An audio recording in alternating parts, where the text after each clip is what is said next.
Bismillahirrahmanirrahim. Assalamualaikum warahmatullahi wabarakatuh. Innal hamdalillah nahmaduhu wa nasta'inuhu wa nastaghfiruh wa na'udzu billahi min syururi anfusina wa min sayyiati a'malina. May yahdihillahu fala mudilla lahu wa may yudlil falan tajida lahu waliya mursyida. Rabbi shrah li sadri wa yassir li amri wahlul 'uqdatam min lisani yafqahu qawli.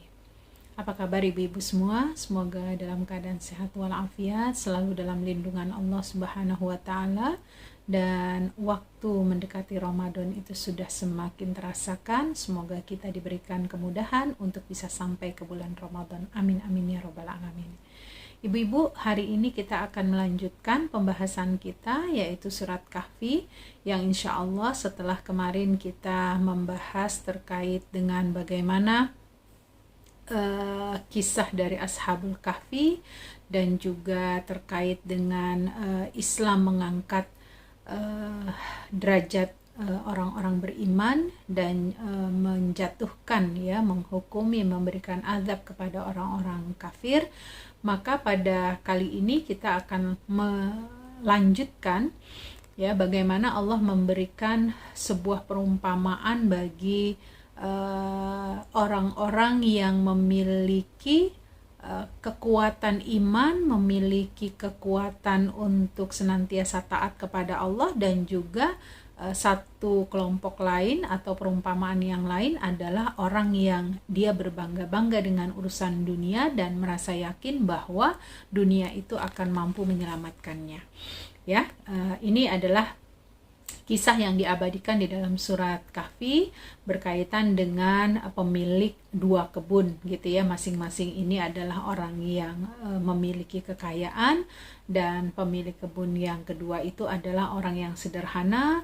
Dia merasa berkecukupan dengan apa yang dia miliki, tetapi Allah tentu saja memberikan perbedaan derajat pada keduanya, karena ketika yang kaya ini memiliki kekayaan tetapi mereka tidak, atau dia tidak bersyukur dan justru kufur nikmat, maka pada saat yang bersamaan Allah akan memberikan istidraj kepadanya. Tapi di satu sisi buat seorang muslim, seorang yang beriman dengan kesederhanaan yang dia miliki, dia tetap mencoba untuk istiqomah, tidak menduakan Allah, tidak menyekutukan Allah, maka Masya Allah, Allah memberikan ganjaran yang sempurna. Maka mari sama-sama kita buka dari surat Kahfi ini ayat 32 sampai ayat 44. Ibu-ibu, silakan bagi yang memang bisa membuka tafsirnya, terjemahannya bisa dibuka. A'udzubillahi minasyaitonirrajim. Wadrib lahum mathalar rajulaini ja'alna li ahadihima jannataini min a'nabi wa hafafnahuma binakhlin waja'alna bainahuma zar'a kiltal jannataini atat ukulaha wa lam tazlim minhu syai'a wa fajjarna khilalahuma nahara wa kana lahu thamar faqala li sahibihi wa huwa yuhawiruhu ana aktsaru minka malau wa a'azzu nafara wa dakhala jannatahu wa huwa zalimun li nafsihi qala ma adhunnu an tabida hadhihi abada wa ma adhunnu sa'ata qa'imatan wa la irudittu ila rabbi la ajidanna khairan minha munqalaba qala lahu sahibuhu wa huwa yuhawiruhu akafarta billadhi khalaqaka min turabin thumma min nutfatin thumma sawwaka rajula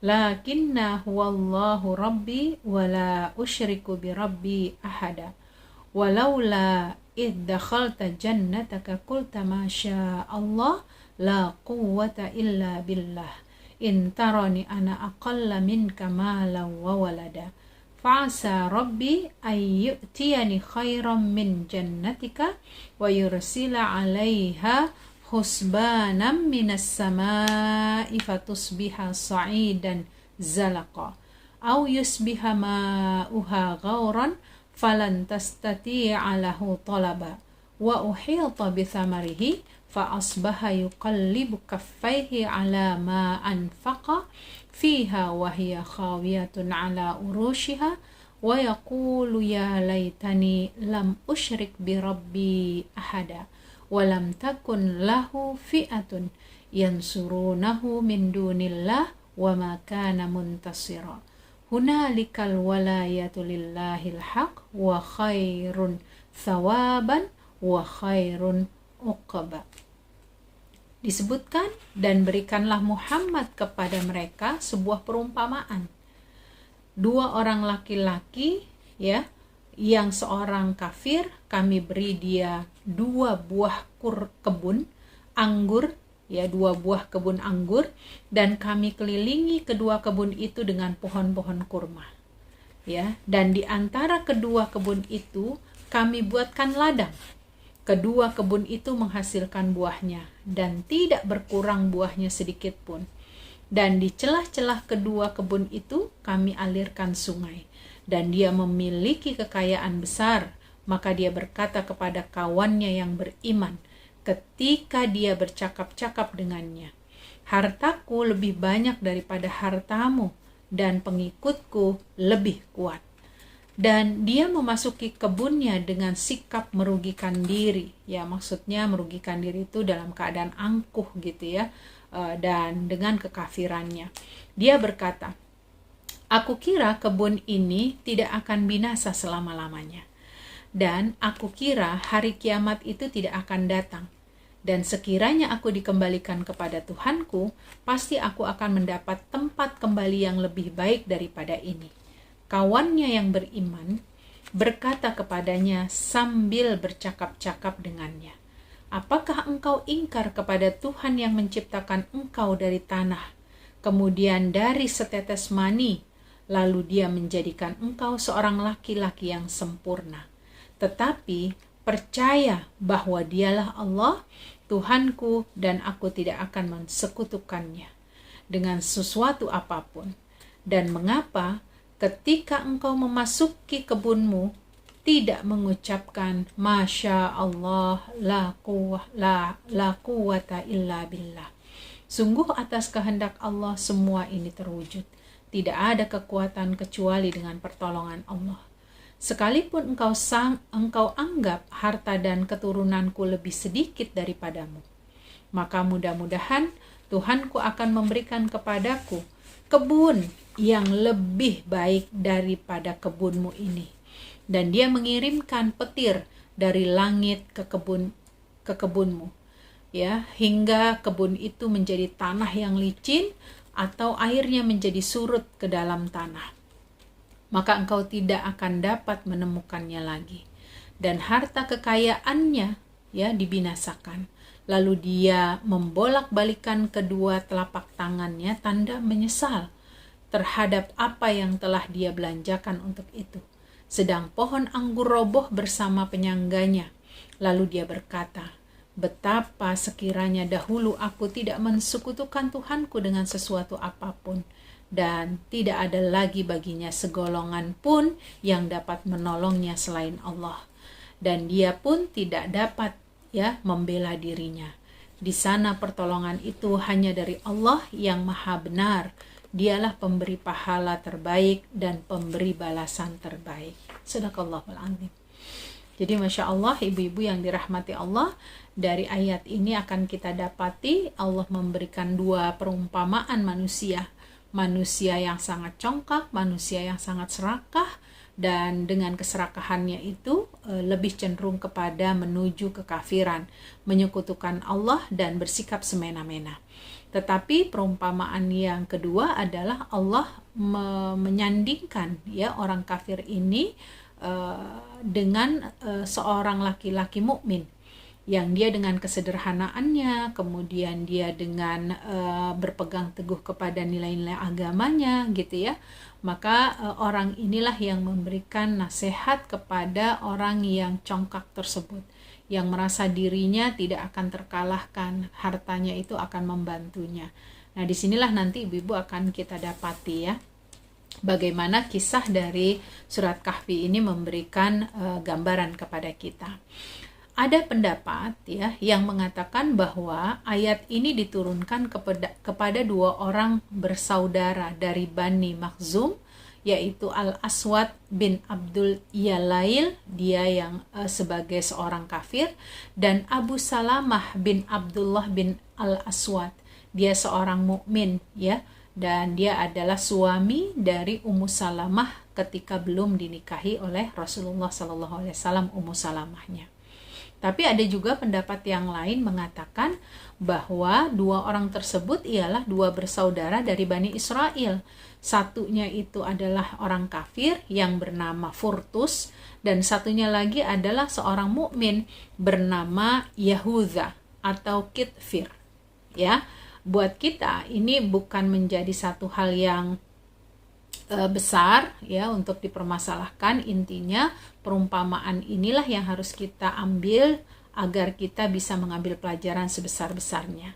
Nah, ibu-ibu, sebelum ini kita sudah membahas pada ayat bagaimana Allah memerintahkan nabinya untuk tetap mengikutsertakan kaum fakir miskin yang pada saat itu pernah saya sampaikan kepada ibu-ibu bahwa ada Nadar ya, dia mencoba untuk masuk ke dalam majelisnya Rasulullah SAW, tapi karena di situ ada para sahabat yang memiliki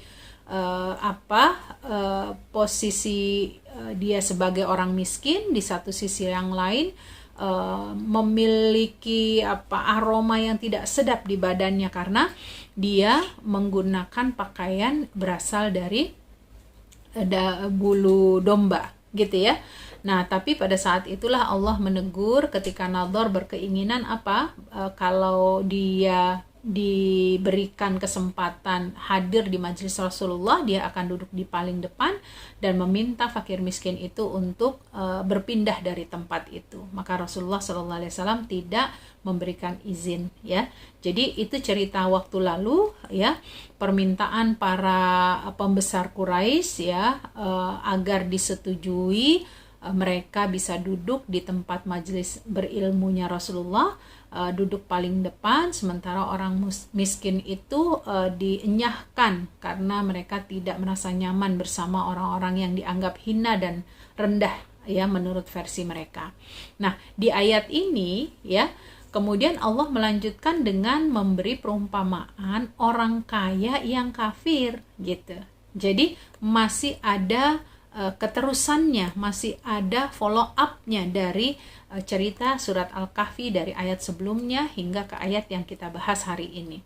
Jadi kalau yang pertama itu bagaimana dia mencoba mendekati Rasulullah SAW dan mencoba menghilangkan jejak kalau dia tidak sama derajatnya dengan orang-orang miskin. Nah, pada ayat 32 sampai 44 ini bagaimana Allah memberikan perumpamaan, ya, memberikan gambaran perumpamaan antara orang kaya yang kafir dan orang mukmin yang miskin. Orang-orang kafir selalu membanggakan diri dengan banyaknya harta, banyaknya pengikut ya, dan di hadapan umat Islam yang miskin dia akan selalu membanggakan itu. Ya, ternyata harta bukanlah alasan untuk seseorang itu bisa membanggakan diri. Ya, karena apa? Sebaliknya, mungkin saja orang yang tadinya kaya mendadak bisa berubah menjadi miskin. Itu semua atas kehendak Allah. Sesungguhnya berbangga-bangga hanyalah pantas dengan ketaatan dan kualitas ibadah kepada Allah. Jadi berbanggalah kita jika kita memang menjadi orang yang bisa lebih dekat kepada Allah, bukan sebaliknya. Ya, tidak ada kebanggaan yang patut kita besarkan kalau itu adalah urusan masalah dunia. Begitu.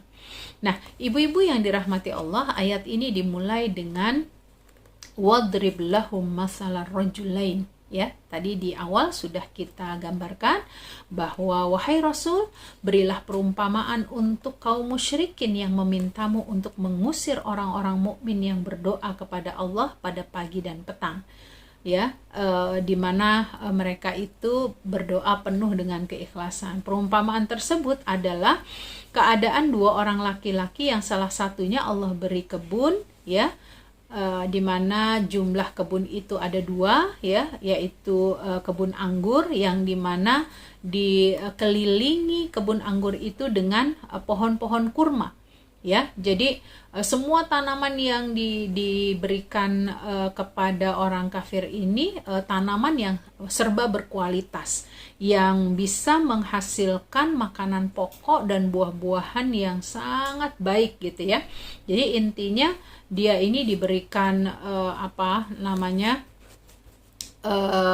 satu kelebihan dari Allah terhadap apa yang dia inginkan dari kehidupan dunia, begitu ya. Semua diberikan ya. Wa hafafnahuma binakhlin, artinya kami jadikan pepohonan kurma mengelilingi 2 kebun anggur yang dimiliki oleh orang kafir tersebut. Kedua laki-laki tersebut adalah 2 orang bersaudara atau 2 orang sahabat atau 2 orang teman ya, seperti tadi saya sampaikan. Ada perbedaan pendapat yang mengatakan 2 sahabat atau 2 teman ya, 2 saudara gitu ya. Maka salah satu di antara mereka itu intinya adalah kafir, di mana mereka dia tenggelam dalam kehidupan keduniawian. Nah, sementara yang satunya lagi adalah orang beriman yang dia mengesahkan Allah. Tujuan yang ingin dicapai ibu-ibu ketika Allah memberikan perumpamaan ini adalah nasihat dan pelajaran. Lalu keadaan orang-orang kafir yang sombong itu menuju kehancuran dan kebangkrutan karena kufur atas nikmat yang Allah berikan. Sebaliknya, orang beriman yang miskin ketika dia selalu dalam ketaatan, dia selalu dalam keadaan mengesahkan Allah gitu ya. Kendati pun dia istilahnya mengalami penderitaan, kekurangan gitu ya, maka Allah akan memberikan balasan kepadanya berupa surga yang kekal dan abadi. Masya Allah, luar biasa. Kiltal jannataini atat ukulaha. Kedua kebun itu menghasilkan buah ya.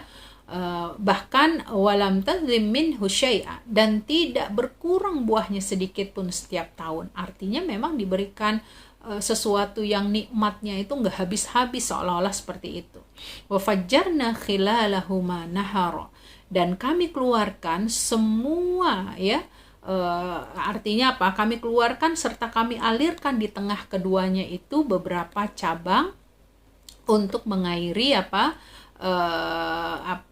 sungai-sungai ya, terdapat di sudut dan sisinya itu bentuk pengairan yang dibuat sungai-sungai kecil begitu ya. Wa kana lahum thamar ya, pemilik dua kebun tersebut ya masih memiliki kekayaan yang lainnya. Artinya nggak habis-habis nih kekayaannya, boleh dikatakan 7 turunan nggak habis begitu ya, karena memang selalu hasil kebunnya yang luas gitu ya, selalu menghasilkan banyak keuntungan gitu ya.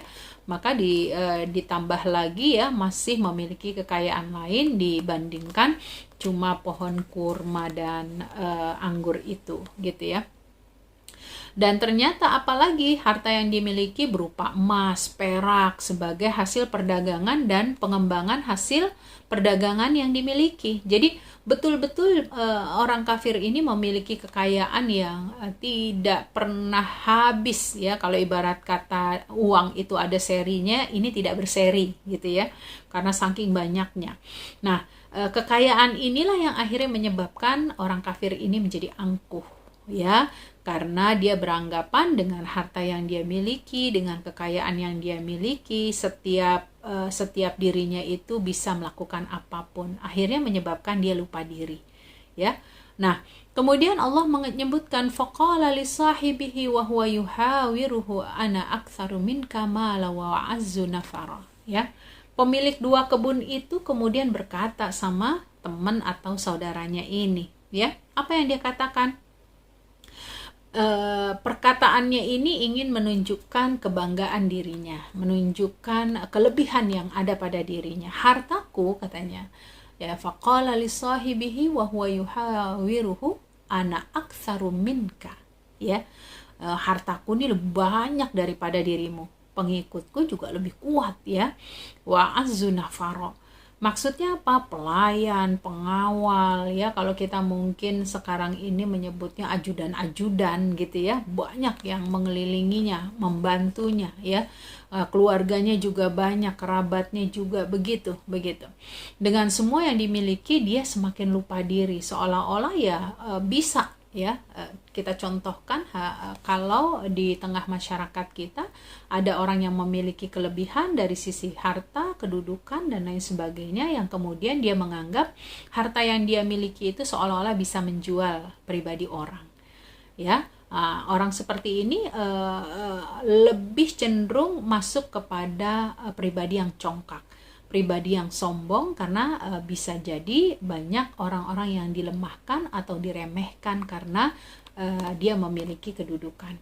Padahal pada saat itu Allah memberikan kekayaannya itu untuk mengujinya ya.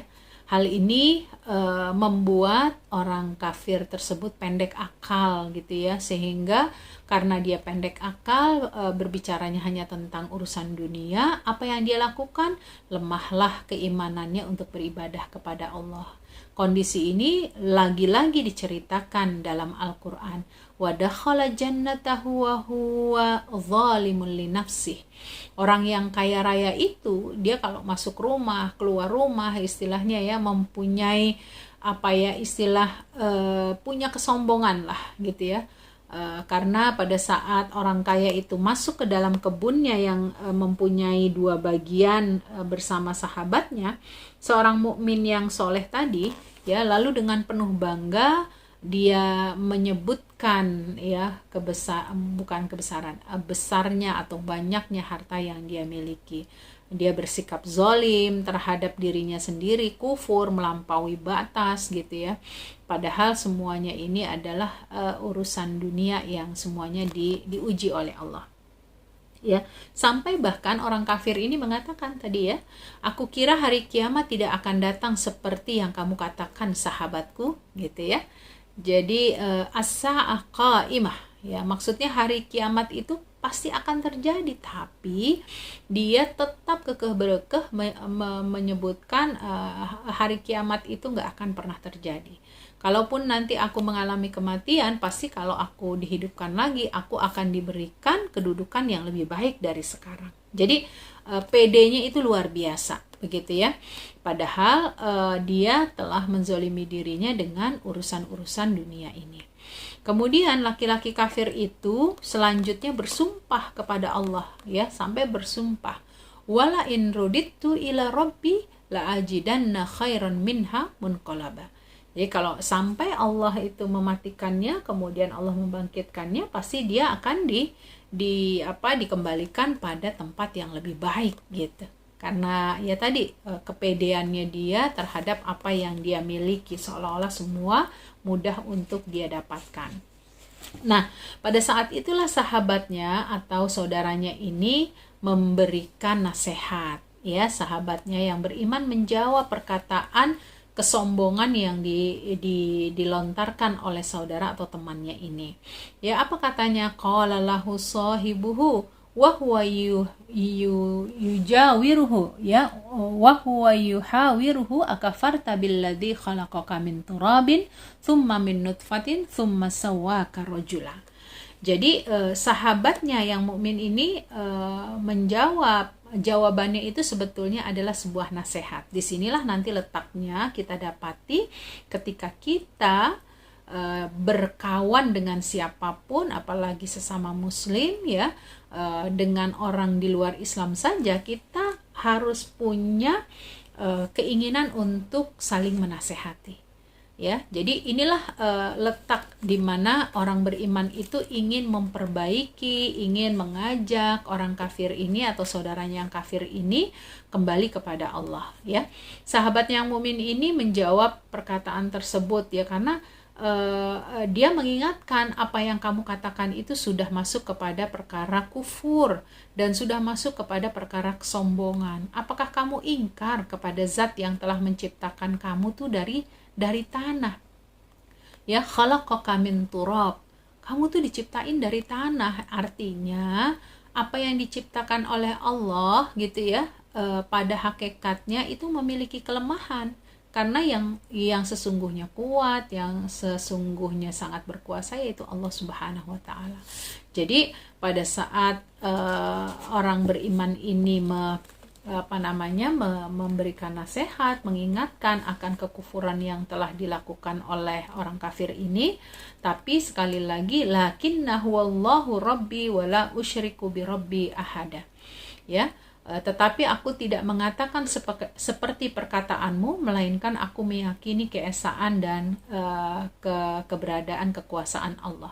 Jadi dia menguatkan dirinya sendiri, dia tidak ikut lebur ya. Kalau sekarang kan kita dapati bagaimana posisi para pemimpin-pemimpin yang dia memiliki kedudukan, yang memiliki jabatan, mungkin buat orang-orang yang tidak memiliki harta ya, kemudian kedudukan, dia mencoba untuk mencari-cari celah, caper gitu ya, cari perhatian. Bahkan tidak sedikit dia melakukan apa yang dimintakan oleh tuan-tuannya atau pemimpin-pemimpinnya, yang banyak juga yang ketika diikuti itu adalah sebuah kemaksiatan. Nauzubillah min dzalik. Ya. Kemudian dilanjutkan ayat ini, walaula iddakhalta jannataka qulta masya Allah la quwwata illa billah. Mengapa kamu ketika masuk ke kebunmu ya, kamu itu enggak ngucapin masya Allah begitu. Padahal kamu itu kan udah dikasih kebun yang besar, kebun yang indah, selalu berbuah, selalu mendatangkan hasil gitu ya. Tapi setiap dia melihat kebun itu bukannya bertambah ketaatannya, melainkan dia bertambah kecongkakannya, bertambah kekikirannya ya. Makanya sahabatnya ini mengingatkan, kenapa kamu ketika masuk ke kebunmu itu kamu tidak memuji nama Allah, tidak memuji nama Allah itu atas nikmat-nikmat yang sudah Allah berikan kepadamu. Nah, ini juga jadi catatan ibu-ibu kepada kita. Ya, apabila kita menemukan satu hal yang menyenangkan, satu hal yang membuat kita takjub, begitu ya.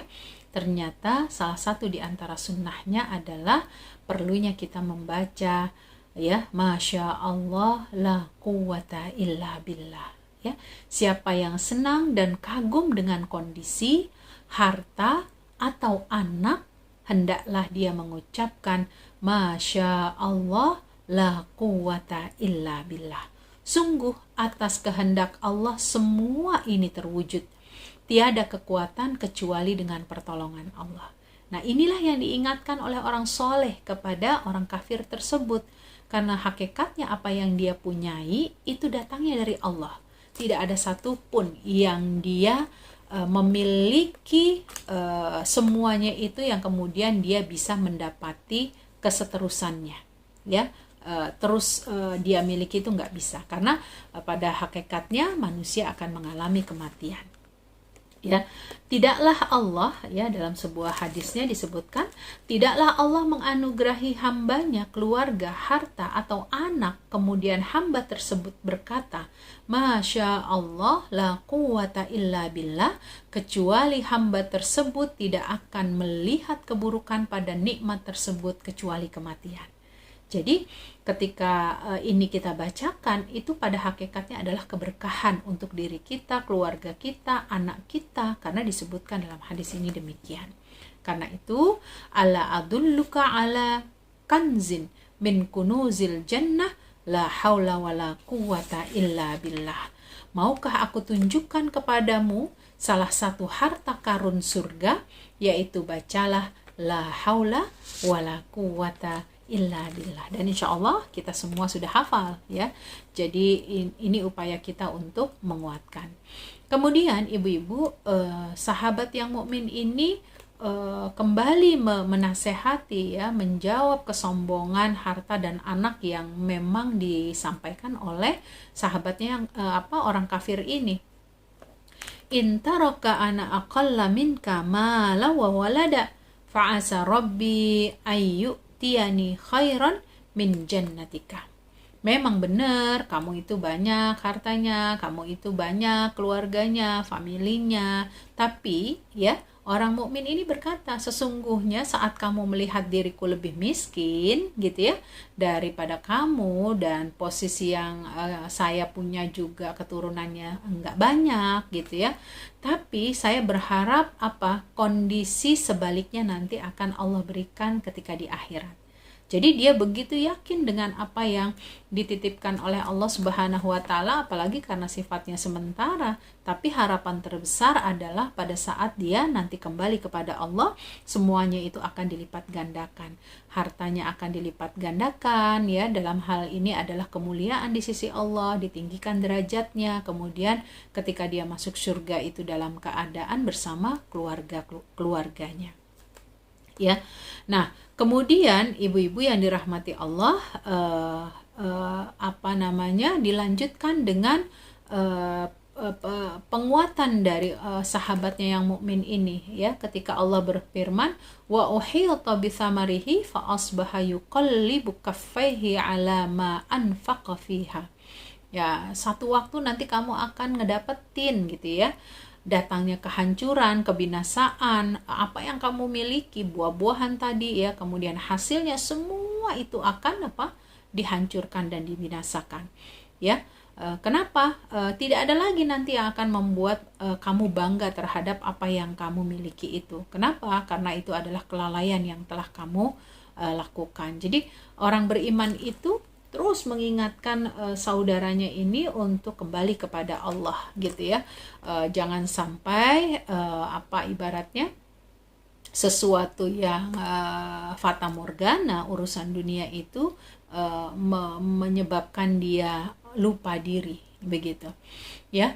Kemudian wal khawiyatu ala urushiha, artinya tanaman penyangganya itu semua pokoknya udah hancur gitu ya, tidak ada satupun yang tersisa. Karena apa? Allah mengirimkan petir gitu ya, Allah menurunkan hujan yang sangat deras. Kalau mungkin kita membayangkan banjir bandang gitu ya, itu semuanya licin, semuanya tidak berbekas ya, tidak ada satupun yang bisa terselamatkan ya. Dampak dari petir yang Allah turunkan, kemudian pohon-pohon itu akhirnya terbakar, kemudian turunlah hujan terus menerus yang kemudian terbawa, tersapu semuanya. Jadi kalau kita ibaratkan ada awalnya itu ada banyak tumbuh-tumbuhan di atasnya, itu tiba-tiba hanya tinggal tanah kosong begitu ya. Kemudian walam takun lahu fi'atun yansurunahu min dunillah wa ma kana muntasira. Keluarga, anak tidak dapat menolong dan tidak berguna sama sekali dengan apa yang diawali semua itu kalian miliki. Tidak seperti yang dia banggakan dan dia sombongkan gitu ya. Ya, contoh hari ini kita akan mengatakan betapa Allah menguji manusia, tidak ada satupun yang mampu melepaskan ya kalau belum sesuai dengan kehendak Allah ya. Ujian COVID, ujian banjir, gempa, ya belum lama lagi kita mendengar Merapi, begitu ya. Semua itu adalah atas izin Allah dan kita perlu terus beristighfar karena ini adalah teguran dari Allah kepada kita. Hunalikal walayatu lillahil haq. Di sanalah pertolongan itu hanya kepada Allah kita bersandar, hanya kepada Allah yang maha benar gitu ya, untuk menjadi pengingat kepada kita, harapan kita, kecemasan kita itu, khauf wa roja kita itu hanya kepada Allah gitu ya. Al-walayah itu berarti kekuasaan, kerajaan, pertolongan, keputusan, itu semua adalah milik Allah gitu. Kemudian huwa khairun thawaban wa khairun uqba. Sesungguhnya Allah sebaik-baik pemberi balasan dan sebaik-baik pemberi ganjaran bagi wali-walinya yang beriman. Jadi hanya kepada Allah, dan semua yang dikembalikan itu juga akan diberikan ganjaran di sisi Allah Subhanahu wa taala. Jika seseorang itu melakukan kebaikan, tentu dia akan berhak mendapatkan kebaikannya. Jika dia melakukan keburukan, tentu dia akan mendapatkan siksanya. Jadi ibu-ibu yang dirahmati Allah, dari ayat 32 sampai 44 ini kita bisa mengambil pelajaran yang sangat besar bagaimana Allah memberikan perumpamaan yang jelas bagi orang kafir dan orang beriman. perumpamaan orang laki-laki mukmin yang mana dia mengesahkan Allah, berbuat kesolehan sekalipun dia serba kekurangan gitu ya. Tapi karena dia lebih mengutamakan akhirat, Allah memberikan surga baginya. Sementara ketika ada seorang laki-laki yang kafir, dia dengan kesombongannya tetapi dia memiliki kekayaan yang sangat luar biasa, Allah tenggelamkan dia ya dengan segala kesulitan dan kehilangan ya dari apa yang dia miliki. Karena apa? Kufur nikmat, menyombongkan diri ya dengan harta, kekayaan dan lain sebagainya, itu akan membuat seseorang lalai dari mengingat Allah Subhanahu wa taala. Kalaulah dia tidak mendapatkan nasihat dari orang lain, dikuatkan oleh orang lain untuk ibaratnya mengingat Allah, itu akan muncul ya kesombongan itu makin besar lagi. Jadi perlu dipahami dari ayat-ayat ini, nikmat Allah itu akan senantiasa diberikan walaupun kepada orang-orang kafir. Nah, tapi kita juga jangan berkecil hati gitu ya. Ya kenapa sih dia maksiatnya jalan terus, tapi kok kayaknya dia terus dapat kebahagiaan. Kebahagiaan itu bukan pada hakikatnya terletak pada harta, keturunan, kedudukan gitu ya. Jadi jangan salah kaprah bagaimana yang disebut dengan nikmat Allah itu semua diberikan, baik kepada orang mukmin maupun kepada orang kafir. Ya, orang kaya kecuali yang memang diberikan rahmat oleh Allah biasanya itu memang memiliki kesombongan. Ya, karena apa? Mereka mencintai dunia karena merasa status sosialnya lebih tinggi, kemudian dengan kekayaannya dia bisa berbuat macam-macam. Nah, maka berhati-hati ibu-ibu. Saya berharap ibu-ibu di dalam forum ini dengan kedudukan yang Allah berikan kepada kita, begitu ya, semoga kita akan semakin menjadi tawadu hingga Allah memberikan karunia dan rahmatnya ya. Allah mencintai kita, manusia juga mencintai kita karena apa? Kita menjadi orang-orang yang tawadu di sisi Allah Subhanahu wa taala. Nah, ayat-ayat tadi Bu sekaligus mengingatkan bahwa seorang mukmin itu nggak boleh tinggal diam kalau melihat saudaranya, temannya berada pada unsur kesombongan, ada pada unsur kekafiran. Itu perlu dinasehati. Itulah yang disebut watawasau bil haq watawasau bis sabr. Adapun ketika seseorang itu kembali kepada nasihat itu, maka mudah-mudahan hidayah, pengampunan dari Allah itu akan diberikan.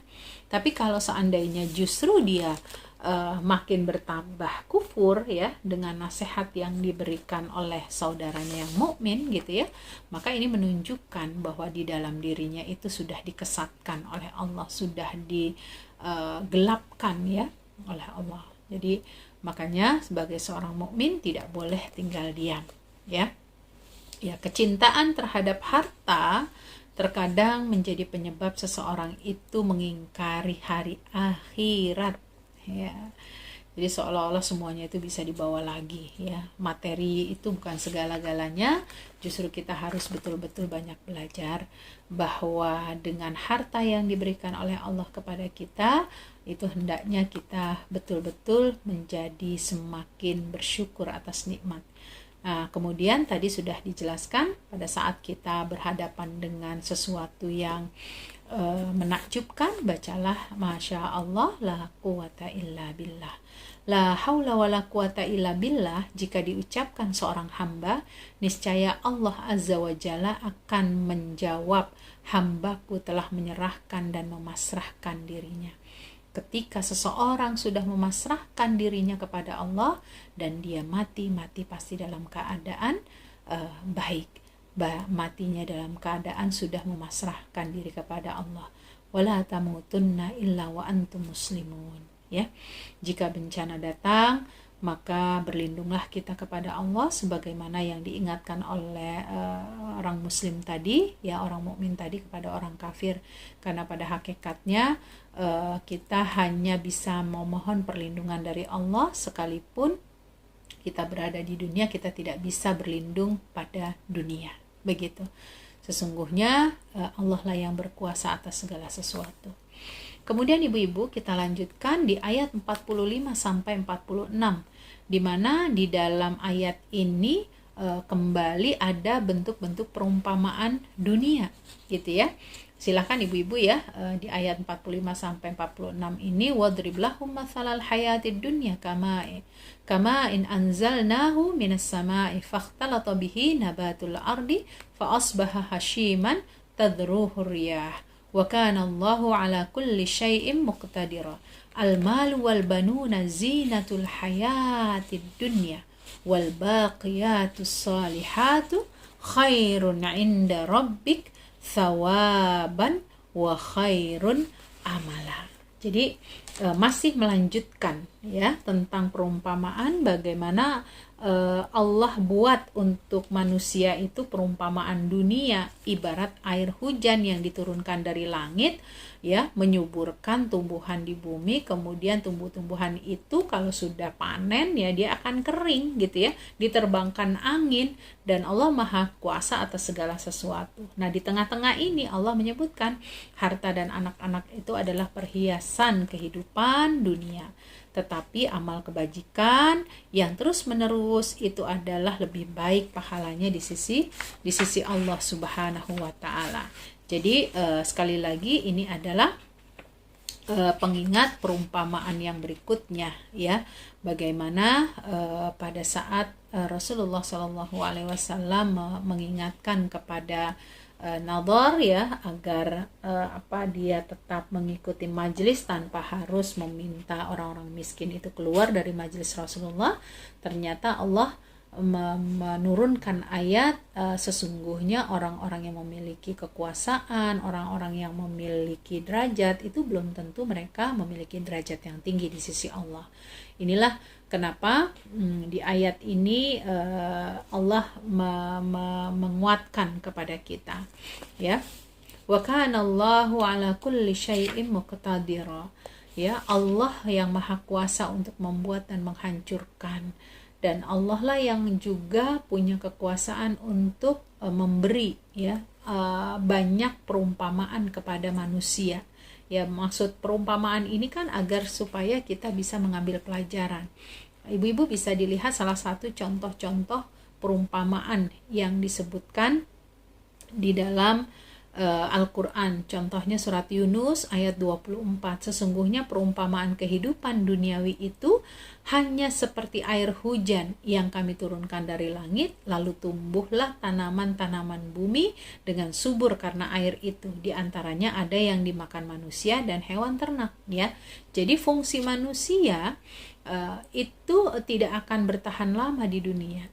Ya, dan apa yang ada di muka bumi itu juga tidak akan bertahan lama, sebagaimana dalam surat Al-Kahfi ini juga disebutkan Allah turunkan hujan, kemudian tanaman tumbuh, kemudian kalau masanya sudah selesai dia akan mengering, dia akan mati ya.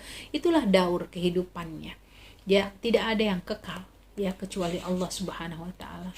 Perumpamaan yang lain ada di dalam surat Al-Hadid ya, ketahuilah sesungguhnya kehidupan dunia itu hanyalah permainan dan senda gurau, perhiasan dan saling berbangga di antara kamu serta berlomba dalam kekayaan dan anak keturunan seperti hujan yang tanaman-tanamannya mengagumkan para petani ya. Hampir bisa dikatakan ketika padi menguning gitu ya, pohon-pohon berbuah itu orang kayaknya seneng banget gitu. Tapi kalau dia udah mati, kemudian udah banyak yang berguguran, itu ya orang tidak terlalu suka gitu ya. Bahkan memang tidak menyukainya. Makanya di sini disebutkan al-malu wal banuna zinatul hayatid dunya. Sungguh harta dan anak-anak yang banyak adalah sebagian dari perhiasan dunia. Jadi anak kita, keturunan kita, kedudukan kita gitu ya, kemudian kekayaan kita itu hanya sebagian dari perhiasan dunia. Dan perhiasan yang abadi itu nanti di akhirat. Ya, perhiasan dunia tersebut sifatnya sementara. Sementara ketika berada di akhirat, perhiasan kita itu akan menjadi abadi. Setiap diri ya, sebelumnya kita sudah membahas dalam surat Al-Isra ya, masing-masing orang beriman ketika masuk ke dalam surga itu mereka akan diberikan kalung, gelang gitu ya, perhiasan-perhiasan yang memang menjadi keinginan mereka di dunia. Ya, jadi perumpamaan ini sudah diingatkan lagi ya, supaya setiap manusia itu betul-betul mengambil pelajaran, ya. Kemudian al-baqiyatus shalihat, ya. Wal baqiyat, sesungguhnya amal kebaikan dan ketaatan seperti sholat, sedekah, dan lain sebagainya merupakan sebaik-baik pahala dan cara mendekatkan diri kita kepada Allah, ya. Nah, semua yang ibaratnya dilakukan dalam kebaikan pasti akan mendatangkan surganya Allah Subhanahu wa taala. Nah, ada beberapa pendapat yang mengatakan bahwa yang disebut al-baqiyatus shalihat adalah ketika seseorang mengucapkan ya subhanallah walhamdulillah wala ilaha illallah wallahu akbar. Karena ada hadis yang disebutkan oleh Rasulullah sallallahu alaihi wasallam yang dimaksud dengan al-baqiyatus shalihat itu adalah ketika seseorang membaca kalimat la ilaha illallah subhanallah walhamdulillah allahu akbar la haula wala quwata illa billahil aliyil azim, ya. Jadi itu yang dimaksud pertama tentang al-baqiyatus shalihat. Ada lagi makna dari al-baqiyatus shalihat, yaitu amal-amal soleh lagi kekal yang dilakukan oleh orang beriman, ya, dalam rangka melakukan ketaatan. Nah, waktu lalu ya di awal kita sudah menyampaikan bagaimana Suhaib dan Salman, ya, yang dia bagian dari orang miskin, ya, duduk dalam majelis Rasulullah menggunakan pakaian dari kulit domba saking dia nggak memiliki ganti pakaian gitu, ya. Tapi kedua orang ini memiliki ketaatan yang sangat luar biasa, dan ketaatannya itu melebihi dari harta-harta yang dimiliki dan harta-harta yang melimpah dari kalangan orang-orang kafir, ya. Jadi ternyata itulah yang menjadi penguat, ya, bahwa al-baqiyatus shalihat itu bisa dengan zikir kita tadi, ya, subhanallah walhamdulillah wala ilaha illallah wallahu akbar, atau al-baqiyatus shalihat itu adalah upaya kita untuk bisa melakukan amal-amal kebaikan. Kita lanjutkan ibu-ibu, di ayat 47 sampai 49 di sini akan kita dapati kisah tentang dahsyatnya hari kiamat. Bagaimana Allah mengkiaskan, ya, memperlihatkan tentang dahsyatnya hari kiamat, ya. Wa yauma nusayyirul jibala wa taral arda barizah wa hasyarnahum falam nughadir minhum ahada, ila akhir ayat sampai 49. Karena apa?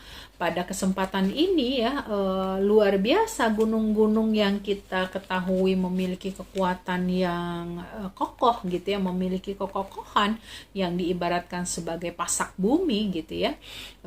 Itu dengan mudahnya oleh Allah Subhanahu wa taala dihempaskan gitu, ya, seperti kapas-kapas gitu yang berada di udara. Jadi kita bisa bayangkan ketika wa yauma nusayyirul jibal, ingatlah Muhammad saat kami mencabut gunung-gunung dari tempatnya, menghilangkan dan mencerai-beraikan seperti awan debu yang berterbangan. Jadi seolah-olah gunung itu sangat ringan gitu. Padahal la haula wala quwata illa billah, ya. Semua itu adalah kekuasaan Allah. Ya, sebagaimana dalam surat Al-Waqiah itu kan disebutkan, dan gunung-gunung dihancurkan sehancur-hancurnya, maka jadilah dia debu yang berterbangan, ya. Banyak ayat-ayat lainnya. Maksud gunung-gunung bagaikan bulu kapas, ya, yang ditiupkan itu adalah karena mudah bagi Allah untuk melakukan itu, untuk memperlihatkan kepada manusia.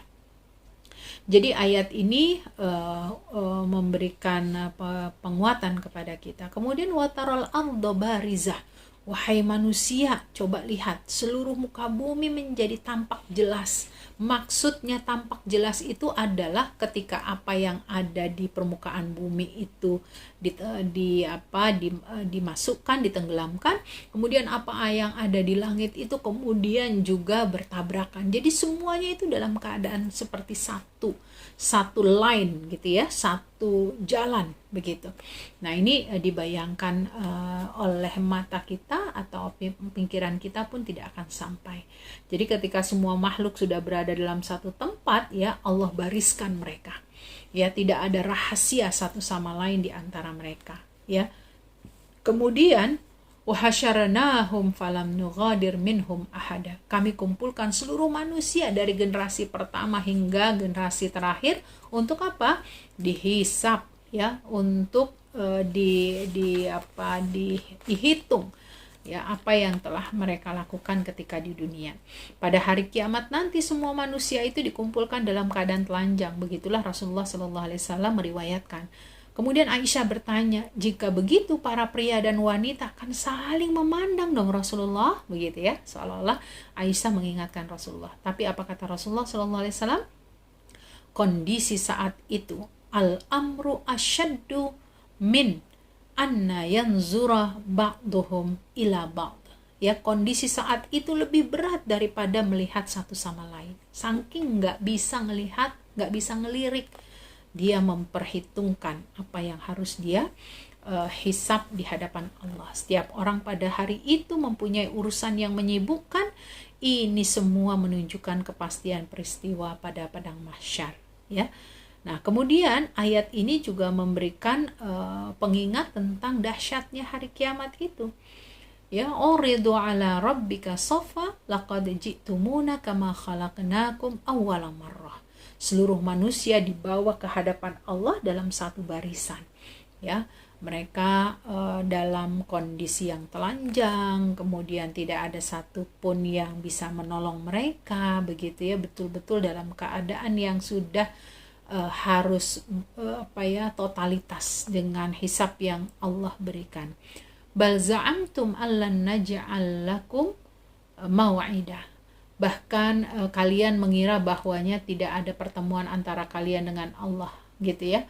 Padahal disitulah nantinya buat orang kafir, wabil khususnya, mereka akan merasakan apa yang akan Allah berikan kepada mereka. Ya, wa wudi'al kitabu fataral mujrimina musyfiqina mimma fih. Diletakkan catatan amal perbuatan manusia, baik yang buruk maupun yang baik. Kalau yang buruk akan diperlihatkan, ya, walaupun dalam posisi keburukannya itu ada kebaikan, tapi ketika keburukannya ini lebih dominan, kemudian tidak bisa dimaafkan, tidak bisa diampuni, maka orang ini akan masuk ke dalam nerakanya Allah. Begitu juga catatan amal kebaikan diperlihatkan oleh Allah, walaupun ada amal keburukannya, tetapi Allah mengampuni dari keburukan yang dilakukan oleh seorang mukmin, maka orang ini akan bisa masuk ke dalam surganya Allah, begitu ya. Jadi orang-orang yang memang dipelihara oleh Allah, gitu ya, yang kemudian mereka mendapatkan kesempatan untuk bisa masuk ke dalam surganya Allah, gitu ya, mereka itu adalah orang-orang yang betul-betul membawa diri mereka untuk berucap, berperilaku itu dikembalikan kepada Allah. Kemudian wa yaquluna ya wailatana ma li hadzal kitabi la yughadiru saghiratan wala kabiratan illa ahsaha. Ya, jadi Allah menetapkan yang namanya dosa itu ada dosa kecil, dosa besar, ya. Wajadu ma'amilu hadirah, semua baik dosa kecil, dosa besar, amal kebaikan besar, amal kebaikan kecil, itu semua akan dicatat oleh Allah Subhanahu wa taala. Ya, semua itu akan ada balasannya. Tidak ada satupun hukum Allah di muka bumi ini atau perbuatan manusia di muka bumi ini yang tidak Allah mengetahuinya. Wala yadhlimu rabbuka ahada. Tidak ada kezaliman sedikit pun terhadap makhluk di dalam hukum Allah, karena prinsipnya Allah pasti akan memberikan ganjaran secara adil, begitu ya. Nah, ini Ibu, wala yazlimu rabbuka ahada, ya, pada fase terakhir itu Allah akan memberikan bagaimana manusia itu mendapatkan mendapatkan ketetapan hukum sesuai dengan apa yang dia lakukan. Nah, Ibu-ibu, dari ayat ini kita dapati bagaimana ritme atau bagaimana petunjuk, ya, terjadinya hari kiamat itu. Ya, kalau menurut ayat ini kita dapati bagaimana Allah menggerakkan gunung-gunung, ya, beterbangan itu gunung-gunung. Kemudian seperti bulu, begitu ya, jadi ringan banget. Kemudian fase berikutnya dikumpulkan di padang mahsyar, ya, dikumpulkan di satu tempat. Kemudian barulah ketiga ya diberikan amal buku, kitab atau amal-amal yang mereka lakukan. Dikasih buku-buku ini untuk mereka lihat gitu ya apa yang sudah mereka lakukan di dunia. Barulah yang keempat ya menurut ayat ini kita dapati Allah akan menghisap sesuai dengan apa yang telah dilakukan oleh orang beriman dan orang-orang kafir ya. Jadi semoga dari ayat ini ibu-ibu kita bisa mengambil pelajaran betapa orang-orang beriman itu akan senantiasa menjaga amal-amalnya dengan keterbatasan yang dia miliki, tapi dia mencoba untuk tetap berharap ketaatannya ini dapat karunia dari Allah, rahmat dari Allah, sehingga dia bisa menjadi orang-orang yang berkesempatan masuk ke dalam surganya Allah.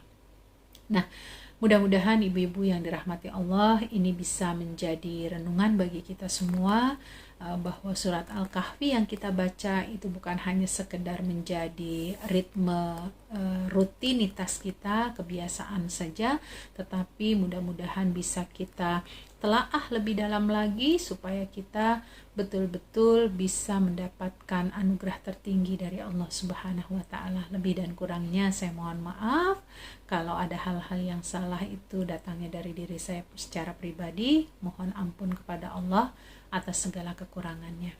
Mari ibu-ibu kita tutup majelis ini dengan beristighfar.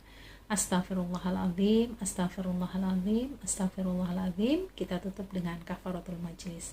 Subhanakallahumma wa bihamdika asyhadu an la ilaha illa anta astaghfiruka wa atubu ilaik. Wabillahi taufiq wal hidayah wal afu minkum. Wassalamualaikum warahmatullahi wabarakatuh.